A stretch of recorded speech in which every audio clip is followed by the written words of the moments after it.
मुल्क में ऐलानियल general election खां पोइ पूरे मुल्क जियां सकरनि में पिणु क़ौमी ऐं सूबाई तकनि ते फार्म वसूल करण ऐं भरण जो सिलसिलो शुरू थी चुको आहे। सकरनि जे सूबाई तक PS 38 ते काल ऐं अॼु कुल 53 उम्मीदवारनि फार्म वसूल कया, जॾहिं त 13 उम्मीदवारनि फार्म जमा कराए छॾिया, जिन में सैयद ज़ैनुल आबिदीन शाह, सैयद मोहम्मद मुनीर शाह, गुलाम कादिर चांडियो, अली असगर रिंद, फारूक अहमद चांडियो, अली नवाज़ कीरियो, लियाकत अली खानदादो, सैयद अकील इक़बाल, निसार अली कीरियो, मोहम्मद नदीम, निसार अहमद परियार, नूर अहमद रिंद ऐं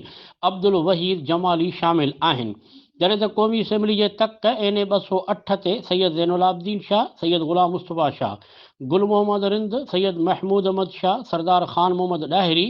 अनवार अहमद राजपूत, जाम तमरेज़ उन्नड़ ऐं सैयद गुलाम अली शाह शामिल आहिनि। होॾां समूरनि उम्मीदवारनि पंहिंजे सवें कारकुननि ऐं पार्टी उहिदेदारनि सां गॾु जुलूस जी शिकिल में रिटर्निंग ऑफिस पहुची फार्म जमा कराया। कारकुन पंहिंजे पार्टी क़ाइदीन जे हक़ में नारेबाज़ी पिणु करे रहिया हुआ।